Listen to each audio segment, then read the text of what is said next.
মুখেরটা একদম কাপড় ছেড়ে দাও। এই যে আমি রেকর্ড করছি, এটা কেউ জানবেও না। নুসরাতকে পুড়িয়ে মারার আগেই তাকে মানসিকভাবে হত্যা করে অধ্যক্ষ সিরাজ। দাবি পরিবার ও সহপাঠীদের। ওসি মোয়াজ্জেম ও রুহুল আমিনের বিরুদ্ধেও নির্যাতনের অভিযোগ। প্রিন্সিপালের রুমে আমাদেরকে সাক্ষী নেওয়ার জন্য যখন ডাকছে, তখন রুহুল আমিন বলতেছে যে ও এটা তো নাটক আগেরটাই। রুহুল আমিন যদি প্রিন্সিপাল SM সিরাজউদ্দৌলাকে সাপোর্ট যদি না করতো, নিষ্পাপ মুনকাসকে এভাবে ফান দিতে হতো না। ব্যবস্থাপনা কমিটির সম্পৃক্ততার প্রমাণ পেয়েছে তদন্ত দল। দ্রুততম সময়ে চার্জশিট। যিনি জড়িত থাকুন, তিনি যেই হন, যে দলেরই হন, যত ক্ষমতাশালী হন, তার বিরুদ্ধে ব্যবস্থা নেওয়া হবে। চার্জশিটটি যাতে আবার ফার্দার ইনভেস্টিগেশন না আসে, আবার যেন কালক্ষেপে না হয়, সুতরাং আমরা সর্বোচ্চ দ্রুত দেওয়ার চেষ্টা করব। দেখছিলেন প্রধান শিরোনাম। রাতের সময় সঙ্গে আছে আমি শিরিন আক্তার এবং আমি গোলাম রাব্বি। এবার অন্যান্য শীর্ষ সংবাদ। সচেতনতার অভাবেই বারবার ঘটছে বড় দুর্ঘটনা। জাতীয় দুর্যোগ ব্যবস্থাপনা কাউন্সিলের সভায় প্রধানমন্ত্রী বললেন, ক্ষয়ক্ষতি কমাতে বাড়াতে হবে প্রচারণা। তুরাগে নির্মাণাধীন সেতুর পিলার ভেঙে দিল বিআইডব্লিউটিএ। দুটি মিল গুড়িয়ে দেওয়া হলেও আদালতের হস্তক্ষেপে ভাঙা যায়নি একই দাগে থাকা আরও দুটি স্থাপনা। চট্টগ্রাম বিশ্ববিদ্যালয়ে শিক্ষক নিয়োগ পরীক্ষা দিতে গিয়ে ছাত্রলীগ নামধারীদের অপহরণের শিকার মেধাবী এমদাদুল। নিয়োগ কার্যক্রম স্থগিত করল আদালত। বাস চাপায় পা হারানো রাসেলের কৃত্রিম পা সংযোজন। নতুনভাবে জীবন গড়ার স্বপ্ন। 2 সপ্তাহের অনুশীলনে ক্ষমতা ফিরবে হাঁটা চলার আশা সিআরপি চিকিৎসকদের। এবং জ্বালানির উচ্চমূল্য সহ নানা সমস্যায় জর্জরিত দেশীয় বিমান সংস্থাগুলো। আন্তর্জাতিক রুটের 75% ব্যবসা বিদেশি এয়ারলাইন্সের দখলে। খাতের বিকাশে সহায়তা দাবি।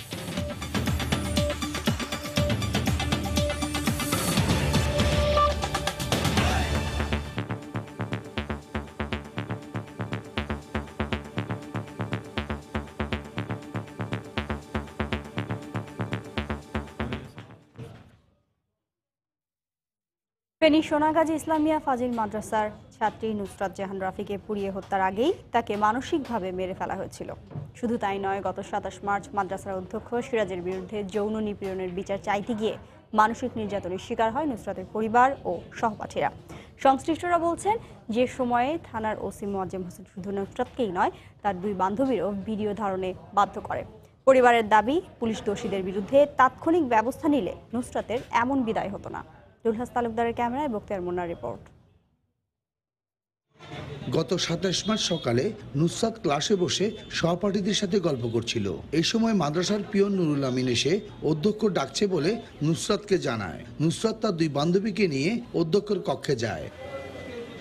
অধ্যক্ষ সিরাজ বান্ধবীদের কক্ষের বাইরে বের করে দেয়। বন্ধ কক্ষে আটকানোর 10 মিনিট পর কাঁদতে কাঁদতে বের হয়ে বাড়ি চলে যায় নুসরাত। বিষয়টি তার মা জানার পর স্থানীয় কাউন্সিলর ইয়াসিন ও ছেলে রায়হানকে নিয়ে অধ্যক্ষের কক্ষে যান।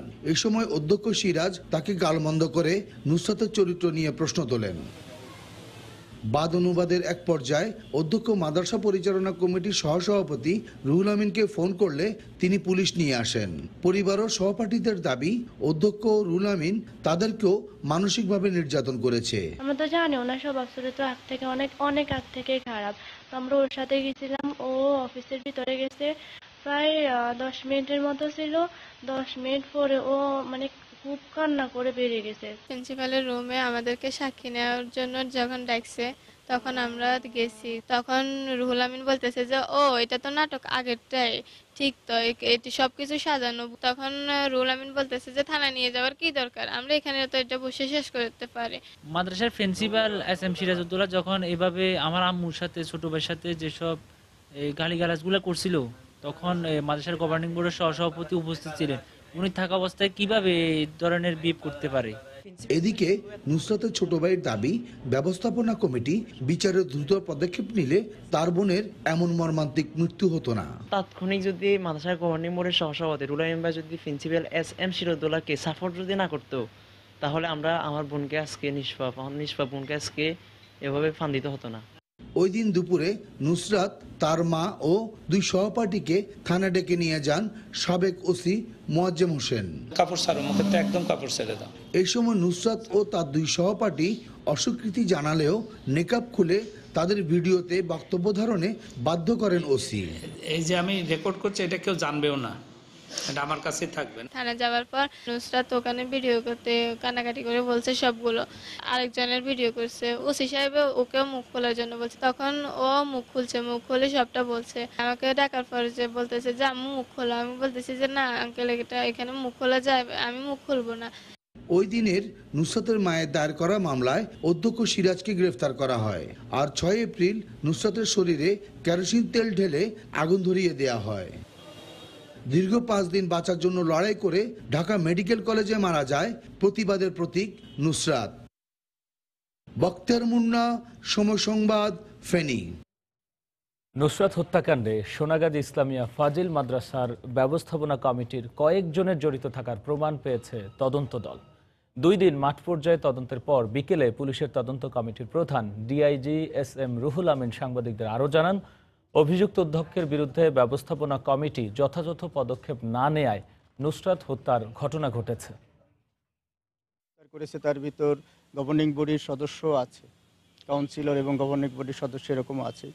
কাজেই যাদের ইনভলভমেন্ট পাওয়া যাচ্ছে, যিনি জড়িত থাকুন, তিনি যেই হন, যে দলেরই হন, যত ক্ষমতাশালী হন, তার বিরুদ্ধে ব্যবস্থা নেওয়া হবে, এটা নিশ্চিত। মূল অপরাধীকে গ্রেপ্তার করেছে। ওনার ত্রুটি বিচ্যুতি কিছু ছিল বলেই প্রতীয়মান হচ্ছে। আমাদের অনুসন্ধান শেষে ওনার ত্রুটি বিচ্যুতি যা কিছু পাওয়া যাবে সবকিছুই আমাদের আওতায় আসবে। এদিকে পিবিআই মহাপরিচালক বনজ কুমার মজুমদার জানিয়েছেন, নুসরাত হত্যাকাণ্ডে সোনাগাজী উপজেলা আওয়ামী লীগ সভাপতি রুহুল আমিনের সংশ্লিষ্টতার বিষয়ে তদন্ত চলছে। জড়িত থাকার প্রমাণ পাওয়া গেলে অবশ্যই আইনের আওতায় আনা হবে।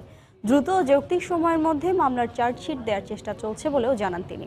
এদিকে নুসরাত হত্যা মামলার আসামি সহপাঠী শামীমকে 5 দিনের রিমান্ড দিয়েছেন আদালত।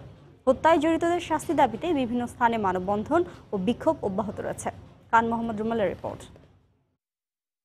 ফেনীর সোনাগাজীর মাদ্রাসা শিক্ষার্থী নুসরাত রাফি হত্যার পর থেকে বারবারই সামনে এসেছে সোনাগাজী উপজেলা আওয়ামী লীগের সভাপতি এবং মাদ্রাসার পরিচালনা পর্ষদের সহসভাপতি রুহুল আমিনের নাম। নুসরাতের শরীরে আগুন দেওয়ার ঘটনাকে আত্মহত্যা বলে প্রচার করতে স্থানীয় সাংবাদিকদের প্রলোভন দেখানো, নুসরাতের পক্ষে মানববন্ধন করতে চাইলে তাতে বাধা দেয়া সহ নানা অভিযোগ তার বিরুদ্ধে। পিবিআই সূত্র বলছে, এখন পর্যন্ত 164 ধারায় জবানবন্দি দেয়া একাধিক আসামির বক্তব্যে রুহুল আমিনের সংশ্লিষ্টতার বিষয়টি উঠে এসেছে। পিবিআই প্রধান বলছেন, সব তথ্য বিশ্লেষণ করে তার সংশ্লিষ্টতা পাওয়া গেলে অবশ্যই আইনের আওতায় আনা হবে। এখন পর্যন্ত তার নাম যেটুকু পেয়েছি সেটুকে আমরা এখন পর্যন্ত আমরা অ্যানালাইসিস করতেছি। যদি তার সম্পৃক্ততা আমাদের কাছে সেরকম থাকে, আমরা অবশ্যই তাকে এই মামলায় আমরা চালান দেব। এই মামলায় যে 6 সন্দেহভাজনের বিদেশ গমনে নিষেধাজ্ঞা চেয়ে চিঠি দেওয়া হয়েছিল, তার মধ্যে 3 জন গ্রেফতার হয়েছে। এছাড়া ইফতেখার রানা, মহিউদ্দিন শাকিল সহ আরও একজনকে গ্রেফতারের চেষ্টা চলছে বলে জানান তিনি। তো আমরা যে পয়েন্টে টার্গেট করছি সেটি সফল হয়েছে। প্রথম দিকে তারা ধরার পর মুখ খোলে নেয়, ফলে আমরা টরিড হয়ে গেছিলাম। পরে আমাদের সারা দেশ থেকে জিজ্ঞাসাবাদের টিম নিয়ে আসে, যখন জিজ্ঞাসাবাদে ব্রেকডাউন করে তখন আমরা বিষয়টি মোটামুটি হয়। এদিকে বুধবার পুরান ঢাকা থেকে গ্রেফতার শামীমকে আদালতে হাজির করে 5 দিনের রিমান্ডে নেওয়া হয়েছে। স্বীকারোক্তিমূলক জবানবন্দি দিয়েছে হাফেজ কাদের নামে আরও এক আসামি। এ নিয়ে 4 জন স্বীকারোক্তিমূলক জবানবন্দি দিল। এই প্রেক্ষাপটে দ্রুত চার্জশিট দেওয়ার চেষ্টা চলছে বলেও জানান তিনি। চার্জশিট দিলেই যে বিচার কার্য শুরু হবে সেটি না, আদালত যদি ডকেটটিতে সন্তুষ্ট হয় তাহলেই তারা ডকেটটি অ্যাকসেপ্ট করবেন, নাহলে আবার ফার্দার ইনভেস্টিগেশনের জন্য পাঠায় দিতে। চার্জশিটটি যাতে আবার ফার্দার ইনভেস্টিগেশনের জন্য না আসে, তাহলে আবার যেন দ্রুত করতে গিয়ে আবার যেন কালক্ষেপে না হয়। সুতরাং আমরা সর্বোচ্চ দ্রুত দেওয়ার চেষ্টা করব। আমরা দ্রুত সময়টাকে বলছি একটা যৌক্তিক সময়। অনাচারের বিরুদ্ধে জাগ্রত হোক শুভবোধ, বিচারের আওতায় নিয়ে আসা হোক ধর্ষক ও হত্যাকারীদের। হাতে হাত রেখে কণ্ঠে কণ্ঠ মিলিয়ে নুসরাত হত্যার বিচার দাবি করেন রাজধানীর নালন্দা উচ্চ বিদ্যালয়ের শিক্ষার্থীরা। ধানমন্ডির ছায়ানট সংস্কৃতি ভবনের সামনে আয়োজিত মানববন্ধনে শিক্ষার্থীদের পাশাপাশি অংশ নেন শিক্ষক ও অভিভাবকরাও। খান মোহাম্মদ রুমেল, সময় সংবাদ, ঢাকা। দুর্যোগ দুর্ঘটনায় মানুষের সচেতনতা জরুরি উল্লেখ করে প্রধানমন্ত্রী শেখ হাসিনা বলেছেন, সচেতনতা না থাকার কারণেই বারবার অগ্নিকাণ্ডের মতো বড় বড় দুর্ঘটনা ঘটছে। সকালে প্রধানমন্ত্রীর কার্যালয়ে অনুষ্ঠিত জাতীয় দুর্যোগ ব্যবস্থাপনা কাউন্সিলের সভায় একথা বলেন শেখ হাসিনা। এ সময় দুর্যোগের ঝুঁকি প্রশমন করে ক্ষয়ক্ষতি কমানো এবং মোকাবেলায় নির্দেশনা প্রচারের তাগিদ দেন সরকার প্রধান। প্রাকৃতিক দুর্যোগ, বন্যা, জলোচ্ছ্বাস আর ঘূর্ণিঝড়ের পাশাপাশি সভ্যতার বিকাশজনিত দুর্ঘটনা, দুর্বিপাক কতটা ভয়াবহ আর করুণ হতে পারে বনানী এবং চুড়িহাট্টার অগ্নিকাণ্ডে তা দেখেছে দেশের মানুষ। বারবার ঘটা এমন দুর্ঘটনায় প্রাণ যাচ্ছে মানুষের, প্রশ্নের মুখে জীবনের নিরাপত্তা।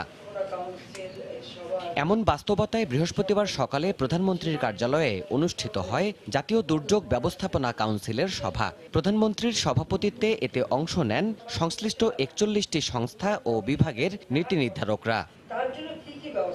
সভার শুরুতেই দুর্যোগের ঝুঁকি মোকাবেলায় প্রধানমন্ত্রী দিক নির্দেশনামূলক বক্তব্য রাখেন। তিনি বলেন, সচেতনতার ঘাটতি ছিল বলেই সম্প্রতি বড় বড় দুর্ঘটনায় প্রাণহানির শিকার হয়েছে মানুষ। পুরনো ঢাকায় যে ঘটনাগুলো ঘটলো, একটা ছিল এর আগে নিমতলে, আবার কিছুদিন আগে সেখানে নানা ধরনের কেমিক্যাল রাখার কারণে দুর্ঘটনা ঘটলো। বহুতল ভবনে আগুন লাগলো।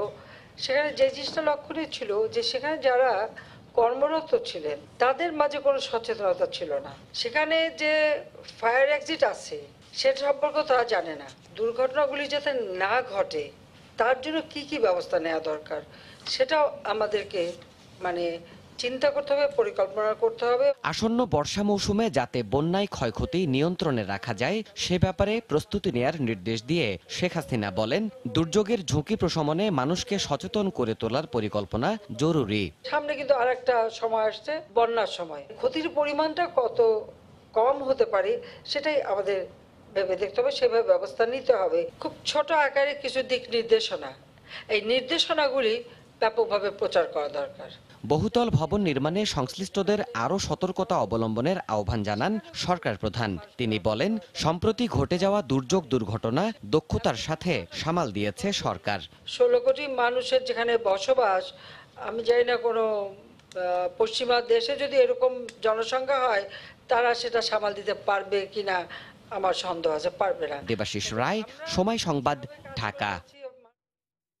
দেখছেন রাতের সময় আরো থাকছে। মিয়ানমার সীমান্তে তুমব্রু খালে পিলার ও স্লুইস গেট নির্মাণ হলে তলিয়ে যাবে ঘুমধুম, দাবি স্থানীয়দের। বিজেপি বৈঠকে পানির গতিপথ স্বাভাবিক রাখার সিদ্ধান্ত।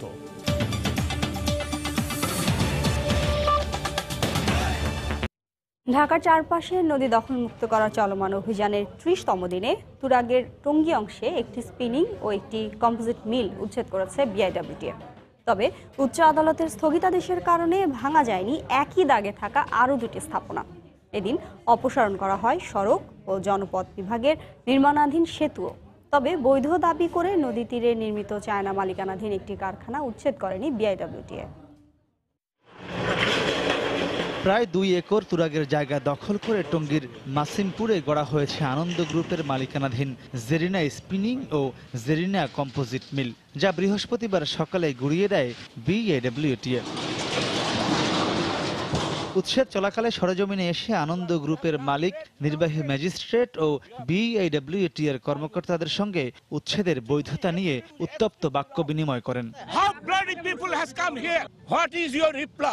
I said you resign or you make my people right in the river. আমি আমার বাড়ি করছি, আপনি যা করেছেন আপনি আমাকে কাগজ দেখান, আপনাকে নোটিশ দিতে হবে। জায়গাটা যেহেতু নদী, সেহেতু এখানে নদীর জায়গা যখন ভরাটকারী, তো ভরাট করার সময় তো আর নোটিশ নেয় নাই, আমাকে জানায় করে নাই, আমি কেন ভাঙার সময় নোটিশ দেব? আনন্দ গ্রুপের দুটি মিলের স্থাপনা উচ্ছেদ করলেও উচ্চ আদালতের স্থগিতাদেশ থাকায় একই দাগে গ্রুপের মালিকের বিলাসবহুল বাড়ি ও হামিম গ্রুপের বিশাল এলাকার স্থাপনা উচ্ছেদ করতে পারেনি বিআইডব্লিউটিএ। আনন্দ শিপইয়ার্ড স্বত্বাধিকারী, ওনার থাকার জায়গায় একটি বেশ প্রাসাদের মতো বাড়ি আছে, সেটি আরেকটি শিল্প স্থাপনা যেটি হামিম গ্রুপের। আমাদের হিসাব মতে বা ঢাকা পোর্টের যে বর্ণনা মতে সেই দুরস্থাপনায় নদীর অংশবিশেষ দখল করেছে। বিজ্ঞ আদালতে সেই পদক্ষেপগুলির কারণে আমরা তো নদীটাকে ওইভাবে দখলমুক্ত করতে পারছি না। এছাড়া এদিন তুরাগ নদীর তীর ঘেঁষা টিএটি নামের চায়না মালিকানাধীন একটি জিপার ফ্যাক্টরি উচ্ছেদ করেনি বিএডব্লিউটিএ।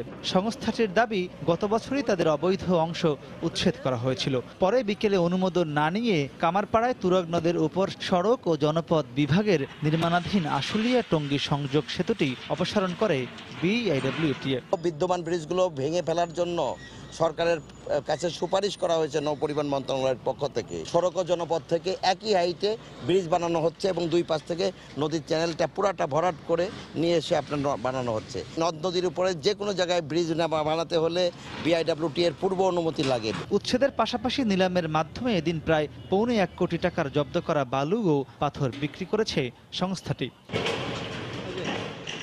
মাহমুদ রাকিব, সময় সংবাদ, গাজীপুর। ঈদের টিকিট বিক্রির বিড়ম্বনা কমাতে আগামী ঈদ থেকে 6টি স্থানে টিকিট বিক্রি করা হবে বলে জানিয়েছেন রেলমন্ত্রী নুরুল ইসলাম সুজন। বিকেলে ঢাকার কমলাপুর রেল স্টেশনের সাংবাদিকদের তিনি কথা বলেন। মন্ত্রী জানান, ঈদের টিকিট কমলাপুর ছাড়াও গাজীপুরের জয়দেবপুর বিমানবন্দর রেল স্টেশন, ফুলবাড়িয়া, ঢাকা বিশ্ববিদ্যালয় TSC ও মিরপুরের পুলিশ কনভেনশন সেন্টার সহ মোট 6টি স্থান থেকে বিক্রি করা হবে। এ সময় তিনি আরও বলেন, চলতি মাসের 28 তারিখ ই-টিকিটিংয়ে চালু হচ্ছে নতুন অ্যাপস, যার মাধ্যমে ঈদের 50% টিকিট যাত্রীরা ঘরে বসেই সংগ্রহ করতে পারবেন। আমরা এই কাউন্টার, আমাদের যে বিমানবন্দর যে স্টেশন আছে সেই কাউন্টার এবং আমাদের জয়দেবপুর যে কাউন্টার আছে রেলওয়ে, সেখান থেকে সংগ্রহ করা যাবে। ফুলবাড়িয়া স্টেশনে আমাদের যে এর আগে কাউন্টার ছিল, পুরোনো যখন স্টেশন ছিল, সেই কাউন্টার থেকেও আমরা এই টিকিটটা দেবো। আমরা ঢাকা বিশ্ববিদ্যালয়ের সঙ্গে যোগাযোগ করছি, যদি ওনারা এগ্রি করে তাহলে আমরা TSC থেকেও আমরা এই টিকিটটা দেব। আর মিরপুরের আমাদের পুলিশের যে কনভেনশন সেন্টার আছে সেখান থেকে আমরা এই টিকিটটা দেওয়ার ব্যবস্থা করব।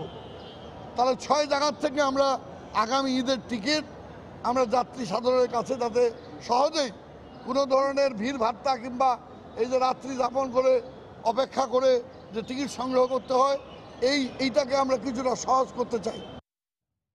মিয়ানমার সীমান্তে তমরুখালে পিলার ও স্লুইস গেট নির্মাণের কারণে শূন্যরেখার পাশাপাশি ঘুমধুম পানিতে তলিয়ে যাবে বলে আশঙ্কা করছেন স্থানীয়রা। বিজিবি ও বিজেপির মধ্যে পতাকা বৈঠকে স্থাপনা নির্মাণের পরও দুদেশের পানির গতিপথ স্বাভাবিক রাখার সিদ্ধান্ত হলেও স্লুইস গেট পরিচালনার দায়িত্ব নিয়ে বিজেপির কাছে লিখিত চেয়েছে বিজিবি। সুজাউদ্দিন রুবেলের তথ্য, মোহাম্মদ ফরাজের ছবি নিয়ে রিপোর্ট। বাংলাদেশ মিয়ানমার সীমান্তের তমরুক খাল দিয়ে দুই দেশের পানি প্রবাহিত হয়, কিন্তু হঠাৎ করে চোরাচালান ও সন্ত্রাসী অনুপ্রবেশের দোহাই দিয়ে এই খালের ওপর পিলার নির্মাণ শুরু করে মিয়ানমার, যা দুই দেশের পানি প্রবাহকে বাধাগ্রস্ত করবে।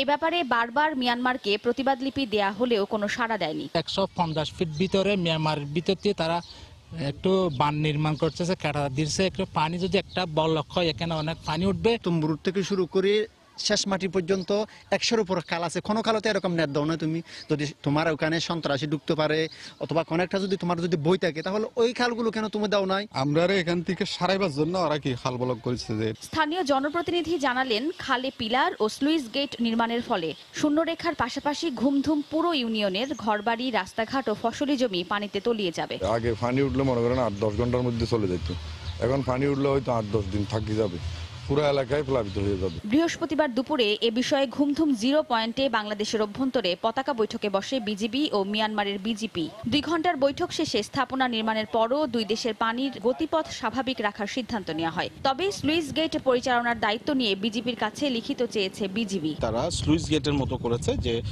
যখন পানির ফ্লো বেড়ে যাবে তখন বেড়াটা তারা উপর দিকে তুলে দিতে পারবে, খুলে দিতে পারবে। কনস্ট্রাকশনটা কমপ্লিট হওয়ার পর তারা সম্পূর্ণ কনস্ট্রাকশনের এক্সপ্লেনেশনটা, ব্যাখ্যাটা এবং কারা এটা রেসপন্সিবল থাকবে এটা খোলার জন্য এবং কিভাবে তারা এটা অপারেট করবে সে ব্যাপারে তারা বিস্তারিত আমাদেরকে জানাবে। 2017 সালের 25 আগস্টের পর থেকে বাংলাদেশ মিয়ানমার সীমান্তের তমরুর 0 পয়েন্টে অবস্থান করছে 4,500 রোহিঙ্গা, আর ঘুমধুমে বসবাস করছে স্থানীয় 10,000-এর অধিক মানুষ। চট্টগ্রাম বিশ্ববিদ্যালয়ের প্রাণীবিদ্যা বিভাগের শিক্ষক নিয়োগ কার্যক্রম স্থগিত করেছেন উচ্চ আদালত। শিক্ষক নিয়োগ মৌখিক পরীক্ষা দিতে গিয়ে ছাত্রলীগ নামধারীর হাতে অপহরণের শিকারের জেরে এ নির্দেশ দেন আদালত। অপহরণের শিকার প্রধানমন্ত্রী স্বর্ণপদকপ্রাপ্ত ছাত্র এমদাদুল হক জানান, চাঁদা না দেয়ায় মৌখিক পরীক্ষা ঠেকাতে কয়েকজন দুষ্কৃতিকারী তাকে অপহরণ করে। তার অভিযোগ, আবারও মৌখিক পরীক্ষার আবেদন করলেও বিশ্ববিদ্যালয়ের প্রশাসন এখনও নীরব। 27 মার্চ চট্টগ্রাম বিশ্ববিদ্যালয়ের প্রাণিবিদ্যা বিভাগের প্রভাষক নিয়োগে মৌখিক পরীক্ষা দিতে যায় একই বিভাগের স্নাতক ও স্নাতকোত্তর পরীক্ষায় প্রথম স্থান অর্জনকারী প্রধানমন্ত্রীর স্বর্ণপদকপ্রাপ্ত এমদাদুল হক। তার অভিযোগ, চাঁদা না দেয়ায় পরীক্ষার কেন্দ্রে ঢোকার আগেই অপহরণ করে ছাত্রলীগের কয়েকজন নেতাকর্মী। পরে মারধর করে শিবির কর্মী আখ্যা দিয়ে থানায় সোপর্দ করে তারা। এতে ওই দিন পরীক্ষা দিতে পারেননি তিনি।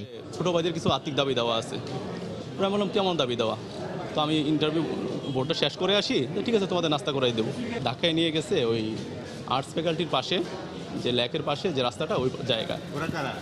ওরা হচ্ছে যে আমার ডিপার্টমেন্টের 6 জন আর বাহিরের হচ্ছে 1 জন। কোনো সংগঠনের সাথে এরা আসলে ছাত্রলীগ নামদারি, মূলত আমি মনে করি এরা ছাত্রলীগের ভিতরে অনুপ্রবেশকারী এবং দুষ্কৃতিকারী, চাঁদাবাজ। বিশ্ববিদ্যালয় প্রশাসনকে জানানোর পরও কোনো পদক্ষেপ না নিয়ে নিয়োগ চূড়ান্ত করার তোড়জোড় করায় উচ্চ আদালতের দ্বারস্থ হন এমদাদুল। শুনানি শেষে বৃহস্পতিবার ওই বিভাগের নিয়োগ পরীক্ষা স্থগিত করেন আদালত। তাকে পুনরায় পরীক্ষায় অংশগ্রহণ করতে দেওয়ার সুযোগ চেয়েছিলেন, সেই বিষয়ে তারা সিদ্ধান্ত প্রদান করবেন পরবর্তী 2 সপ্তাহ, এই আদেশ প্রাপ্তির পরবর্তী 2 সপ্তাহের মধ্যে। আমাদের বিশ্ববিদ্যালয়গুলো দেখা যাচ্ছে স্কলারদেরকে ধারণ না করে তাদেরকে বরঞ্চ বিশ্ববিদ্যালয়ে কিভাবে না নেওয়া যায় সেই চেষ্টা করছেন, যেটা আসলে মাননীয় প্রধানমন্ত্রী এবং এই সরকারের যে প্রকল্প সেটার সাথে আসলে সাংঘর্ষিক। চট্টগ্রাম বিশ্ববিদ্যালয়ের ভিসি জানান, এই ঘটনায় গঠিত তদন্ত কমিটির রিপোর্ট পেলেই জড়িতদের বিরুদ্ধে ব্যবস্থা নেওয়া হবে। পূর্ণাঙ্গ তদন্ত না হওয়া পর্যন্ত আমি কিছুই বলতে পারবো না, এবং তারা পূর্ণাঙ্গ তদন্ত করে যে সুপারিশ তারা করবে সেই সুপারিশটা আমরা বাস্তবায়ন করব। অপহরণ এবং মৌখিক পরীক্ষায় বাধা দেওয়ার বিষয়টি তদন্তে বর্তমানে বিশ্ববিদ্যালয়ের একটি কমিটি এবং police bureau of investigation PBI কাজ করছে। আফজাল হোসেন, সময় সংবাদ, ঢাকা। আকাশপথে যাত্রীর সংখ্যা বাড়লেও সেভাবে এগোয়নি দেশের এভিয়েশন খাত। অতিরিক্ত অ্যারোনটিক্যাল চার্জ, সারচার্জ, জ্বালানি তেলের উচ্চমূল্য এবং যন্ত্রাংশ আমদানিতে জটিলতা সহ নানা প্রতিকূলতায় দাঁড়াতে পারছে না দেশি বিমান সংস্থাগুলো। আর সম্ভাবনাময় এ খাতের বিকাশে নীতি সহায়তা চান খাত সংশ্লিষ্টরা। বিস্তারিত জানাচ্ছেন হাজরা শিউলি। আকাশপথে অভ্যন্তরীণ রুটে যাত্রীদের একমাত্র ভরসা ছিল বিমান বাংলাদেশ এয়ারলাইন্স। 1997 সালে অ্যারো বেঙ্গলের হাত ধরে দেশে যাত্রা শুরু হয় বেসরকারি বিমান সংস্থার। এরপর গেল 2 দশকে একে একে 10টি এয়ারলাইন্স ব্যবসায় নামলেও টিকে আছে মাত্র 3টি। সংশ্লিষ্টরা বলছেন, অনভিজ্ঞতা ও সঠিক পরিকল্পনার অভাবই বহর গুটিয়ে নেওয়ার বড় কারণ। ঘাটতি ছিল সরকারি নীতি সহায়তারও। বর্তমানে বিমানবন্দর ব্যবহারে অতিরিক্ত চার্জ ও সারচার্জের সঙ্গে জ্বালানির উচ্চমূল্য অপারেশনে থাকা এয়ারলাইন্সগুলোর জন্য মরার ওপর খাড়ার ঘা হয়ে দাঁড়িয়েছে। ইনফ্রাস্ট্রাকচার, অবকাঠামো আর কিছু পলিসিস, এই দু জায়গাতেই আমরা এখনো অনেকখানি পিছিয়ে আছি। আমি যে দামে তেল কিনছি, if that is 10% higher than my competitors, তেলের খরচ আমাদের ফরেন ক্যারিয়ার থেকে বেশি হয়, আমার পক্ষে তো এফেক্টিভলি কম্পিট করাটা খুব ডিফিকাল্ট হয়ে পড়ে। যখন আমি ঢাকা চিটাগং চালাবো তখন আমার এটা আসে 1200 টাকা। সেই এয়ারক্রাফটটাই যখন আমি কলকাতা থেকে আবার যদি ঢাকা আসি তখন আমার এটা ল্যান্ডিং পার্কিং চার্জেস হয়ে যায় $5000 উপরে। আমি তো আমার হোম বেসে আসছি, তো সেখানে আমার ল্যান্ডিং পার্কিং চার্জেস তো বিদেশি এয়ারক্রাফটের সঙ্গে ধরা উচিত না। এদিকে এতদিনেও বিমানবন্দর কর্তৃপক্ষ হ্যাঙ্গার সুবিধা দিতে না পারায় উড়োজাহাজ রক্ষণাবেক্ষণ ব্যয় বাড়ছে বেসরকারি এয়ারলাইন্সের। জটিলতা কাটেনি খুচরা যন্ত্রাংশ আমদানিতেও, যে কারণে ব্যাহত হচ্ছে বহর রুট সম্প্রসারণ। হ্যাঙ্গার ছাড়া তার মেনটেন্যান্সটা কীভাবে হবে? হ্যাঙ্গার ছাড়া তার এয়ারক্রাফট রাখবে কোথায়? এগুলো যত্রতত্রভাবে যদি হয় তাহলে তো এটা খুবই রিস্কি হয়ে যাবে। তো এটা তার গ্রোথের জন্য অনেক বেশি প্রয়োজন, এবং মেনটেন্যান্স যে খরচটা এটা অত্যন্তভাবে দ্রুত বেড়ে যাচ্ছে, ট্রিপল হয়ে যাচ্ছে। উপযুক্ত সেবা পেতে দেশীয় এয়ারলাইন্সগুলোকে সিভিল এভিয়েশনের বকেয়া পাওনা পরিশোধের আহ্বান বিমান সচিবের। এখানে অ্যারোনটিক্যাল চার্জ যেটা আছে সেটা দেশি বিদেশি সবার জন্যই সমান, কাউকে তো পৃথকভাবে কোনো ফেভার করার সুযোগ নেই। আর প্রত্যেকটা দেশি এয়ারলাইন্সের কাছে আমরা প্রচুর অর্থ সিভিল এভিয়েশন পাবে, তারাও বিভিন্নভাবে এই টাকাটা দিতে কালক্ষেপণ করছে। প্রতিযোগিতায় টিকে থাকতে জ্বালানি ও বিমানবন্দরের বিভিন্ন চার্জের ক্ষেত্রে দেশীয় এয়ারলাইন্সগুলোর জন্য পৃথক নীতিমালা চান খাত সংশ্লিষ্টরা। হাজরা শিউলি, সময় সংবাদ, ঢাকা। লোকসভা নির্বাচনের খবর। ভারতের 17তম লোকসভা নির্বাচনের দ্বিতীয় দফার ভোটে পশ্চিমবঙ্গের বিভিন্ন স্থানে সহিংসতার ঘটনা ঘটেছে। স্থানীয় সময় সকাল 7টায় ভোট শুরুর কিছুক্ষণ পরই উত্তেজনা ছড়িয়ে পড়ে দার্জিলিং, রায়গঞ্জ ও জলপাইগুড়ির বেশ কিছু এলাকায়। দার্জিলিংয়ের চোপড়ায় রাজ্যের শাসক তৃণমূলের বিরুদ্ধে ভোট সন্ত্রাসের অভিযোগ তুলে সড়ক অবরোধ করেন গ্রামবাসী। এক পর্যায়ে পুলিশের সঙ্গে তাদের সংঘর্ষ হয়, এতে আহত হন বেশ কয়েকজন। এছাড়া রায়গঞ্জ ও জলপাইগুড়িতেও সহিংসতার ঘটনা ঘটে। এদিকে তৃণমূল কংগ্রেসের বিরুদ্ধে ভোট ডাকাতির অভিযোগ তুলেছেন বিরোধীরা।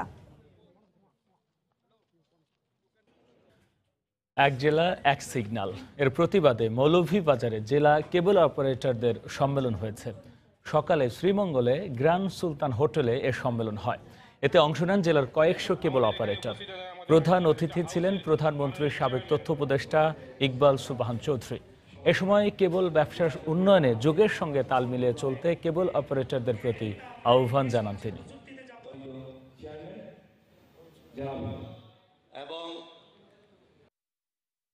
বাংলাদেশের সকল কর্মকাণ্ড এখন ডিজিটাল পদ্ধতিতে পরিচালিত হচ্ছে। আপনাদের এই কেবল নেটওয়ার্কের প্রযুক্তিগত উন্নয়ন একটি অবশ্যম্ভাবী পরিণতি এবং সেজন্যে শিল্পে যেমনিভাবে সুযোগ সুবিধা পাওয়া যায় সেই সুযোগ সুবিধাগুলো আপনারা পেতে পারেন এবং তার মাধ্যমে আমাদের এই কেবল নেটওয়ার্ক সিস্টেমটি ডিজিটালাইজড হবে। বছরের পর বছর সুনামগঞ্জের রাস্তায় ইজ-বাইক নিয়ে ছুটে চলেছেন এক নারী।